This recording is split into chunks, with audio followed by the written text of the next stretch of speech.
से कि मैं 80 करोड़ लोगों को खुलेआम जो है कहते हैं कि मैं फ्री में राशन दे रहा हूँ। वो 80 करोड़ लोग बकरा हैं और बली होने के लिए तैयार हो जाएं। 80 करोड़ जनता को अब मोदी जी बकरा पाले हैं अभी। बकरा पाले हैं और बली होने के लिए वो लोग तैयार रहे हैं। हाँ, इनकी बलि दी जा रही है ना। जैसे कि फूट डालो राज करो अंग्रेजों वाली नीति हो गई। सबको जो है दूर दूर किए हैं कि तुम अगर इंडिया गठबंधन में जाओगे तो तुमको बंद कर देंगे, तुमको बंद कर देंगे। सारे लोगों को जेल का दरवाजा दिखा दिए। और वो लोग जानते हैं कि इनको जगह जगह लड़ा करके हम ऑटोमेटिक फायदा ले लेंगे। 85 को 85 जगह कर देंगे और 15 एक जगह हो करके बाकी इनमें से कुछ लोगों को तोड़ करके सत्ता हासिल कर लेंगे। अभी राम मंदिर और मस्जिद का मुद्दा नहीं चलने वाला है। हाँ, अगर योगी और मोदी जी को ये मालूम हो, ये पता होगा कि हमने मंदिर बनवा दिया, इसके वजह से हमको वोट मिलेगा, तो मंदिर बन गया, वो हमारी आस्था थी, बन गया। वो जहाँ का तहाँ। अब ये कहें कि मंदिर के नीचे जा करके पूरा हिंदुस्तान को खाना मिलेगा, तो ऐसा नहीं है। वो जो पंडा पुजारी जो पूजा करते हैं उनको मिलेगा, बाकी हमको अपनी खेती करना, अपने अपने हिसाब से चलना। जहाँ जाते हैं वहीं की ड्रेस पहन लेते हैं, वहीं की भाषा बोलने लगते हैं। कभी कहते हैं मैंने मंदिर जा करके यहाँ किया, कभी कहते हैं मैं हिमालय पे जाके तपस्या किया, कभी कहते हैं मैं यहाँ यात्रा किया, लेकिन सारा सब झूठ है। जो है पैदा की गई थी कि हमारे देश में गरीबी है, गेहूं चावल नहीं हो रहा है। आज हमारे देश का वही प्रधानमंत्री पद का दावेदार जो प्रधानमंत्री है वर्तमान में 40 बीघा गेहूं कटवा दिया। 2 महीने बाद नहीं आ सकते थे? वो 2 महीने बाद भी आ सकते थे। वो किसानों का नुकसान हुआ। 900 रुपये में गेहूं पैदा करेंगे कि भूसा पैदा करेंगे? क्या नाम है सर आपका? मेरा नाम है सर जयप्रकाश यादव, एडवोकेट जी। 2024 का चुनाव है और सभी पार्टियां अपने अपने ढंग से चुनावी मैदान में उतरने का प्रयास कर रही हैं। अपने अपने प्रत्याशी भी लगभग लगभग उतार चुके हैं। 20% का गेम बाकी है। लेकिन जो मूड ऑफ द नेशन है इस बार, क्या आपको नजर आ रहा है? क्या विपक्ष कहीं इस समय सत्ता पक्ष के सामने नजर आ रहा है? उस पर आपकी क्या प्रतिक्रिया है? हमारा विपक्ष इस समय जो है बहुत ही अच्छी प्रगति कर रहा है। और जो विपक्ष का इंडिया गठबंधन जो है आज पहले की अपेक्षा में ज़्यादा सक्रिय हो चुका है। और सबसे ज़्यादा बल हमारे राहुल गांधी जी की वजह से मिला है। राहुल गांधी जी पूरे देश का भ्रमण किया और अमीर से गरीब से सारे तबके के लोगों से जाकर के मिला। मिलने के बाद हमारे देश की क्या स्थिति है, परिस्थिति है, लोगों से रूबरू हो करके और आज उनकी अंतर आत्मा को टटोल करके और उस परिधि पे आ गए हैं कि हमको लोगों के बीच में क्या कहना है, क्या करना है और जनता का क्या सुख दुख है, उसको जा करके उन्होंने नज़दीक से भापा है। आप कह रहे हैं कि राहुल गांधी सड़क पर उतर कर जनता के बीच जा रहे हैं, लेकिन उनके दादा दादी पिता देश के उच्च पदों पे रहे हैं, प्रधानमंत्री रहे हैं, तो उन सत्ता उनके हाथ में रही, तो क्या वो मूड ऑफ द नेशन या जनता का मूड नहीं भाप पाए, उनके दुख सुख में हिस्सा नहीं ले पाए? आज राहुल गांधी को इतने दिन शासन करने के बाद उनके दादा दादी को ये जरूरत क्यों पड़ गई?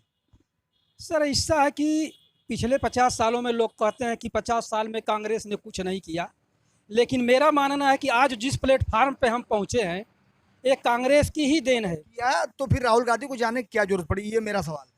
वो एंटी इनकम्पेंसी की बात कर लीजिए और कुछ लोगों ने कांग्रेस से एक तरह से उब चुके थे लोग। और हमारे एक समझ लीजिए कि भाजपा का जो एजेंट था अन्ना हजारे, वो इसका दलाल था। इसके बहकावे में आकर के दिल्ली में जो है कि आज पूरा कांग्रेस की गति हुई है, जो कि अन्ना हजारे की ये देन है। कह रहे हैं एक अन्ना हजारे पूरे कांग्रेस में भारी पड़ गए। हाँ, वो अन्ना हजारे आकर के भ्रष्टाचार की पोल खोलने की बात किया और खुद भ्रष्ट निकला हो। और आज नहीं भ्रष्टाचार है, आज नहीं दिखाई दे रहा है। शाम को बीजेपी में रहिए तो एकदम से 100% प्योर हैं। और कौन सा सुबह में वॉशिंग पाउडर आता है कि दूसरी पार्टी में जाते हैं तो तुरंत वो जो है कि भ्रष्ट हो जाते हैं। आपने भारत जोड़ो यात्रा का जिक्र कर दिया है, तो एक चीज और आप बताइए, क्योंकि आप जनता हैं और आप ही वोट देते हैं, आप भी फैसला करेंगे हर सीट पे। आप जैसे ही मतदाता हर प्रत्याशी का भाग्य निर्धारित करेगा। लेकिन भारत न्याय जोड़ो की जो यात्रा थी, भारत जोड़ो यात्रा थी राहुल गांधी की, जिस स्टेट में भी वो जा रहे हैं वहाँ से कांग्रेस की पार्टी के नेता छटक जा रहे हैं, वो भाजपा में आ जा रहे हैं, अन्य दलों में चले जा रहे हैं। तो ऐसा क्यों हो रहा है? ईडी सीबीआई का ये जो है बहुत बड़ा इनका जो भाजपा के पास जो जिन है, वो डरा करके लोग बुला रहे हैं। जो नहीं डर रहा वो जेल का दरवाजा देख रहा है। जनता को तो ईडी सीबीआई से थोड़ी ना डरा रही है मोदी जनता जो जनता के सेवक है, जो जनता को चुन करके जो हमारे प्रतिनिधि के रूप में है, जो फील्ड में आने वाले हैं, उनको तोड़ रहे हैं। अब वो सोच रहे हैं कि ये बटुआ उन्हीं के नेताजी के पास है, जिसको पकड़ करके जैसे बिहार में तेजस्वी को लेकर के चले गए, अरे सॉरी नीतीश कुमार को, और सोचते हैं कि पूरा वोट नीतीश कुमार लेकर के वो आ जाएंगे। ऐसा नहीं है। अब वो समय चला गया। ये सोचे कि ये जनता किसी की बटुआ बन के रहेगी, तो अब वो समय गया।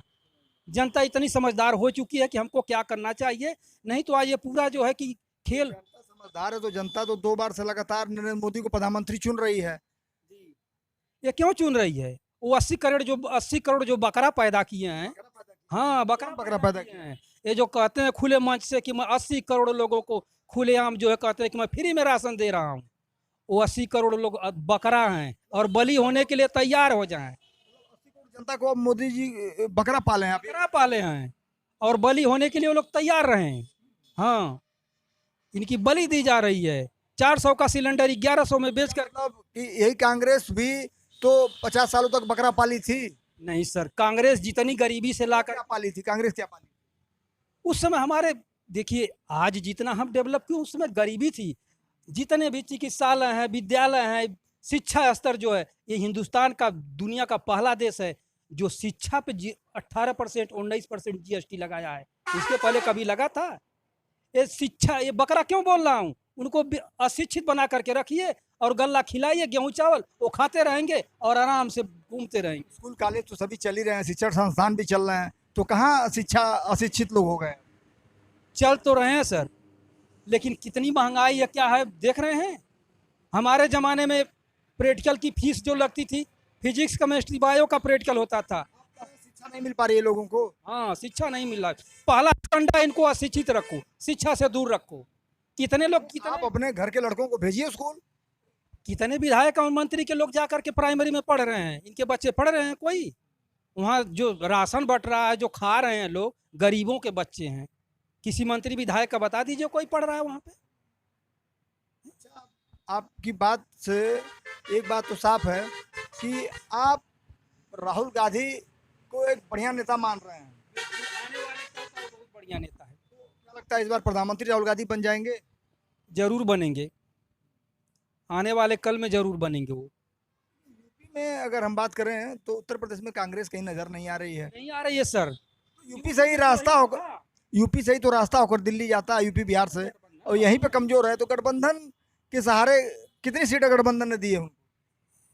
गठबंधन जो उनका शेयर बना है, कांग्रेस की सीट यहाँ बहुत कम मिली है, इस बात को हम मानते हैं, लेकिन प्रधानमंत्री बनेंगे, लोगों को आपस में मिला करके बनेंगे। जो उनका इंडिया गठबंधन है, जो सरकार बनाएंगे। जुली सरकार बनेगी। सरकार तो यहाँ चलती नहीं है भारत में। वो पिछले आपने देखा है कि मोदी जी कितने दल का बना करके चला रहे हैं। मिलाए हैं तो उनको पता है कि मुझे 400 पार जो नारा दे रहे हैं वो 200 के नीचे उनको डर है। इसलिए छोटे छोटे ओम प्रकाश राजभर को पकड़ने की क्या जरूरत थी, वहाँ तो नीतीश को तोड़ने की क्या जरूरत थी। वो जान रहे हैं कि मैं 200 के नीचे हूँ और उसी को वो भरपाई करने के लिए जो है वो ये सब कदम उठा रहे हैं। अब हम बात करते थोड़ा आजमगढ़ सीट की बात कर लें। यहाँ पर इस समय सपा से धर्मेंद्र यादव प्रत्याशी के रूप में बताया जा रहा है कि वो आ रहे हैं, और उधर निरहुआ जो आपके वर्तमान सांसद हैं वो भाजपा से आ रहे हैं। बसपा ने कैंडिडेट अपना अनाउंस नहीं किया है, घोषित नहीं किया है। यहाँ पे लड़ाई किस तरह की देख रहे हैं? यहाँ पे लड़ाई स्पष्ट है, सपा जीत रही है। यहाँ पे जीत रही है सपा। कोई भी कैंडिडेट ला करके देगी। वो भी धर्मेंद्र आ रहे हैं, वो भी अच्छे हैं, वो निकलेंगे। तो अभी पिछले उपचुनाव में अभी हरा के भेजा है, लोगों ने हरा करके भेजा यहाँ पर कि वो वैसी जी आकर के लड़े थे, उनका क्या जरूरत थी? जो वो वैसी वोट काटे हैं और सपोर्ट किए थे ना। अरे भाई यहाँ पे जो है कि गुड्डू जमाली जी लड़े थे, इतना वोट काटे हैं। और चर्चा चल रही है अहमद अबर डंपी आ गए तो खेल बिगाड़ देंगे। कोई खेल नहीं बिगड़ेगा। अब वो जमाना गया। मुस्लिम भी जानता कि हमारी भलाई कहाँ है। ये हिंदुस्तान में लोग नहीं देखे होंगे कि रोड पे जब, सुनिए सर, ये हिंदुस्तान का पहला देश है कि नमाज पढ़ रहे थे, देखे होंगे लात से मारे जा रहे थे। अगर वास्तव में नीति और नीयत साफ है तो सारे लोगों के लिए कह दीजिए कि कोई भी धार्मिक कार्यक्रम जो है कि रोड पे नहीं होगा। आप अपनी मंदिर में करिए, वो अपने मस्जिद में करेंगे। ये दो अर्थी नीति कैसी है कि पूजा का पंडाल जो है कि रोड पे बनेगा, और अगर 10 मिनट के लिए नमाज पढ़ दिए तो वो बहुत गलत कर दिए। कहते हैं कि हमारा योगी जी तो कहते हैं कि पहले जन्माष्टमी होती थी तो लोगों को मनाने नहीं दिया जाता था, तो आज उनकी सरकार है तो इनको रोक रहे हैं। तो कहीं ऐसी बात नहीं है, सभी बड़े आराम से, बड़े अमन चैन से मनाते थे लोग। ये जातिवादिता जो है आई है पिछले 10 सालों में, ये सारा कुछ हुआ है। कास्टिज्म जो हुआ है 10 सालों में हुआ है, इसके पहले कुछ ऐसा नहीं था। सारे लोग बड़े अमन चैन से थे। हाँ, जात पात देख के तो जनता वोट कर रही है। हमारी जात का कैंडिडेट आ गया तो मुहर लगा दो, काम करने से नहीं मतलब है। इस पे क्या कहेंगे आप? ये एक तरह से ये कैसे खत्म होगा? ये मान लीजिए कि ये सही बात है कि हमारे हिंदुस्तान के लिए एक प्रकार का ये कोड है। जातिवाद जो है ये कोड है, और ये ऑटोमेटिक खत्म होगा। अब लोग जान जाएंगे, देख लेंगे ना। जैसे कि फूट डालो राज करो अंग्रेजों वाली नीति हो गई। सबको जो है दूर दूर किए हैं कि तुम अगर इंडिया गठबंधन में जाओगे तो तुमको बंद कर देंगे, तुमको बंद कर देंगे। सारे लोगों को जेल का दरवाजा दिखा दिए, और वो लोग जानते हैं कि इनको जगह जगह लड़ा करके हम ऑटोमेटिक फायदा ले लेंगे। 85 को 85 जगह कर देंगे, और 15 एक जगह हो करके बाकी इनमें से कुछ लोगों को तोड़ करके सत्ता हासिल कर लेंगे। अच्छा, क्या लग रहा है इस बार मुद्दा क्या रहने वाला है चुनाव में? जनता किस पे वोट करेगी? मुद्दा विकास पे करेगी, शिक्षा पे करेगी, स्वास्थ्य पे करेगी, गरीब महंगाई पे करेगी, यही मुद्दा होगा।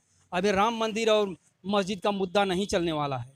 हाँ, अगर योगी और मोदी जी को ये मालूम हो, ये पता होगा कि हमने मंदिर बनवा दिया, इसके वजह से हमको वोट मिलेगा, तो मंदिर बन गया, वो हमारी आस्था थी, बन गया, वो जहाँ का तहाँ। अब ये कहें कि मंदिर के नीचे जा करके पूरा हिंदुस्तान को खाना मिलेगा, तो ऐसा नहीं है। वो जो पंडा पुजारी जो पूजा करते हैं उनको मिलेगा, बाकी हमको अपनी खेती करना, अपने अपने हिसाब से चलना होगा। यहाँ पे शिक्षा चाहिए, स्वास्थ्य चाहिए, बेरोजगारी है, रोजगार चाहिए। जब तक रोजगार नहीं मिलेगा तब तक कुछ नहीं होने वाला है। बताइए आप, विश्व में हिंदुस्तान पहला देश है कि कोरोना काल में यहाँ महिलाएं बैलगाड़ी खींच रही थी। कहते हैं कि हम अमृत काल में चल रहे हैं। कौन ऐसा देश होगा विश्व में जहाँ पे जो है कि बैलगाड़ी महिलाएं खींच रही थी, पैदल दिल्ली बम्बई कलकत्ता से लोग आए। ये हिंदुस्तान हमारा कह रहे हैं हम विकसित हैं, विकसित देश हो रहा है। इस पे घमंड करते हैं कि कौन सा देश होगा जहाँ महिलाएं गाड़ी खींच रही थी। कितने लोग ट्रेन से कट गए, कितने लोग रोड पे मर गए, कितने भूखे मर गए। ये कौन सा हमारा लोकतंत्र बन रहा है? क्या लगता है 5 साल में मोदी जी कोई काम आपके नज़र में कोई ऐसा काम हो जो आपको लगता है कि नहीं ये काम इन्होंने ठीक किया है? कोई काम नहीं इन्होंने ठीक किया। एक भी काम ठीक नहीं किया इन्होंने, कोई भी काम ठीक नहीं किया है। जहाँ जाते हैं वहीं की ड्रेस पहन लेते हैं, वहीं की भाषा बोलने लगते हैं। कभी कहते हैं मैंने मंदिर जा कर के यहाँ किया, कभी कहते हैं मैं हिमालय पे जाके तपस्या किया, कभी कहते हैं मैं यहाँ यात्रा किया, लेकिन सारा सब झूठ है। लेकिन ये बात जनता को अभी समझ में आ नहीं रही। आएगी, अब समझ में आएगी जनता को। क्या लगता है तो finally mood off the nation क्या है इस बार? जनता क्या मन बनाई है इस बार? जनता इस बार मन बनाई है, इनको हटाना है। ग्राउंड पे नहीं दिख रहा है ये। यहाँ तो 400 पार का नारा दे रही है भाजपा। वो तो उनको डर है, इसीलिए 400 पार चिल्ला रहे हैं। वो कोई कहा है ना कि झूठ को 1000 बार दोहराओ तो वो सही हो जाएगा, वही 400 रटते रहे। 400 पार आने वाला नहीं है, ये 200 के नीचे है। बकरे वाली जो आप बात कर रहे हैं, हाँ 80,000 बकरे, जी, ये बकरे जो हैं ये फिर कटेंगे कि बच कटेंगे, कटेंगे। तो सरकार बन जाएगी? किसकी? जब बकरे कटेंगे तो सरकार बन कटेंगे तभी तो इनके दिमाग खुलेगा कि हमको क्या मिल रहा है। हम ही को घुमा करके हम ही से लिया जा रहा है 5 किलो राशन दे करके, और ये नहीं देखना है कि कितना महंगाई है। 50 किलो की बोरी जो है कि 45 किलो से 40 किलो आ गई। रेट बढ़ता जा रहा है, वेट घटता जा रहा है। ग्रामीण अंचलों में ये भी देखा जा रहा है कि जो जिसके पास एक बिस्वा खेत नहीं है उनके लिए तो 5 किलो बड़ी राहत के तौर पे देखा जा रहा है। ठीक है, उनको देखा जा रहा है। जो 80,000 कमा रहा होगा वही दाल वो भी खरीदता है, और जो एक बिस्वा जोतने वाला वही दाल वो भी खरीदता है। ये कौन सा पैमाना है? 80,000 वाले को तो नहीं महंगाई नजर आएगी, लेकिन एक बिस्वा वाले को कैसे खरीद के खा लेगा? वो दाल वो तेल कैसे खरीदेगा? 150 रुपया 160 रुपया किलो तेल है, उससे ज़्यादा वो ले रही है। वो जो 5 किलो दे रहे उससे ज़्यादा वो घुमा के ले रहे हैं। चलिए चलते हैं। आज कोई ऐसा वो क्षेत्र नहीं है कि जहाँ इन पर जीएसटी ना लगा हो, टैक्स ना लगा हो, हर जगह। और ख़ास करके मैं बता दिया ना कि दुनिया का पहला देश है रबड़ कापी पेंसिल पे जो है कि जीएसटी लगी हुई 18% टैक्स दिया जा रहा है। कह रहे हैं शिक्षा का बजट काट दिया गया, कह रहे हैं हम शिक्षा को बढ़ावा दे रहे हैं। यही तो बहुत बड़ा फंडा है कि शिक्षा से इनको दूर रखिए। शिक्षित हो जाएंगे तो अपना अधिकार मांगेंगे। अभी वो सांसद महोदय हैं नीरव जी। 2 साल उनको मौका मिला, 2 साल में कोई काम उन्होंने किया, कोई काम आपकी आपकी नज़र में या कोई काम सांसद महोदय काम क्या है? कोई काम नहीं है। इन्हें बड़ा सड़क वड़क बनवा रहे हैं, बड़ा काम एयरपोर्ट का उद्घाटन भी हुआ है। ये बताइए, हमारे पास साइकिल में टायर लगवाने का बेमत नहीं है और हम एयरपोर्ट पर बैठ के जाएंगे? हमको तो ट्रेन का टिकट नहीं मिलता है। 400 का टिकट ब्लैक खरीद के हम जाते हैं, वो ब्लैक में मिलता, वो भी जो है कि हमेशा वही रहता, कभी नहीं मिलता। गाड़ी तो सभी लोग नहीं 4 चक्का होगी, लेकिन रोड तो बन ही रहा है। जी। ऐसा नहीं कि जो सिर्फ वही हो उसके एयरपोर्ट बने, और भी कुछ जरूरतें होती है। एयरपोर्ट सेना का सेना कभी यहाँ इमरजेंसी में अगर ऐसी कोई बात हुई तो सेना भी लैंड कर सकती है। लैंड कर सकती है, सेना लैंड कर सकती है सर। तो लैंड करने के लिए तो अभी हाईवे काफ़ी है। हमारे अखिलेश जी का बनाया हुआ, उस पर उन्होंने उतार करके रन करके दिखाया है। यहाँ हमारे, ये बताइए, ये कौन सा बहुत बड़ा मुहूर्त निकली थी? यहाँ जो हवाई अड्डा बना है, 40 बीघा जमीन का जो है कि गेहूं कटवा दिया गया। सुनिए एक चीज मेरा, ये सुन लीजिए। ये तमाम काम है, तो पहला काम मैं ये बता दे रहा हूँ। ये बताइए, कभी जो है कि हरित क्रांति जो है पैदा की गई थी कि हमारे देश में गरीबी है, गेहूं चावल नहीं हो रहा है। आज हमारे देश का वही प्रधानमंत्री पद का दावेदार जो प्रधानमंत्री है वर्तमान में, 40 बीघा गेहूं कटवा दिया। 2 महीने बाद नहीं आ सकते थे? वो 2 महीने बाद भी आ सकते थे। वो किसानों का नुकसान हुआ। 900 रुपये में गेहूं पैदा करेंगे कि भूसा पैदा करेंगे? किसका रेट मिला है? 1000 रुपया कुंटल जो है कि आज भूसा बिक रहा है। गेहूं का रेट छोड़ दीजिए, वो 40 बीघा जिसका कटा है उसका कितना मिला उसको? ये कोई जनता का शुभचिंतक नहीं है। सारे लोग अपना देख रहे हैं कि अब इलेक्शन आ गया तो पूरा गेहूं कटवा के मीटिंग करने की जरूरत है। 2 महीना बाद आते हैं ना, अगर इतना हो। अब मैं कह रहा हूँ कि अगर इन्होंने अच्छा काम किया है, जनता इनसे खुश है, तो इनको चिल्लाने की क्या जरूरत है? जनता वोट नहीं दे देगी, जिता नहीं देगी। अगर लोग खुश होंगे तो चिल्लाने की क्या बात है? गांव गांव अपनी योजना को बताने की क्या जरूरत है? पहले भी चुनाव होता था, पहले भी होता था, इतना तो नहीं था। ये मीडिया भी सक्रिय नहीं थी, मोबाइल भी सक्रिय नहीं था। आज तो सारे लोग देख रहे हैं कि दिल्ली में आज सदन में कौन सी कार्रवाई हुई, क्या हुआ क्या नहीं हुआ, सारे लोग देख रहे हैं। ऐसा नहीं है क्या हो रहा है क्या नहीं, सारे लोग जान रहे हैं। अब सभी लोगों को ये पता है कि क्या हो रहा है देश में। वो नंबर माइनस मार्किंग में जाएंगे। नंबर देने की बात क्या है? माइनस मार्किंग में जाएंगे। बहुत बड़े ईमानदार बनते थे ना। इलेक्ट्रोल बॉन्ड में क्या, आज ईडी सीबीआई को छापा डाल रहे हैं। 10 दिन बाद जो है कि बॉन्ड खरीदा जा रहा है। कंपनी 200 करोड़ प्रॉफिट में है और 1400 करोड़ का इनको बॉन्ड खरीदी दे रही है। लेकिन इनकी तरह से नहीं डरा करके ईडी सीबीआई से ले रही हैं, छापा मार रहे हैं। कहते हैं कि मैंने 200 कंपनी, कितना कहते हैं कि मैंने 200 कंपनियों पे रेट पड़ी है, तो उसके बाद जब बॉन्ड खरीद लिया तो सही नहीं होंगे। इनके हिसाब से चल रहे हो, नहीं देते होंगे। एक चीज़ ये बताइए, यहाँ बेरोजगारी नहीं बढ़ेगी? इन्होंने कहा कि मैं 200 कितनी कंपनियों पे ताला मार दिया। मानता हूँ वो 200 कंपनी जो है कि नियम कानून के हिसाब से गलत थी, लेकिन कभी इन्होंने पूछा कि वो 200 कंपनी के अंदर जो गरीब दुखिया जो कार्यकर्ता थे, जो लेबर थे, उनको कौन सा रोजगार मिल गया? उनको कोई रोजगार मिला? 200 कंपनी में ताला लग गया। वो बेचारे फुटपाथ पे साग सब्जी बेचें, वो भी बेचने के लिए नहीं है कि इनको टैक्स देना है कुछ। कहाँ गए वो लोग? कोई पूछा उनसे?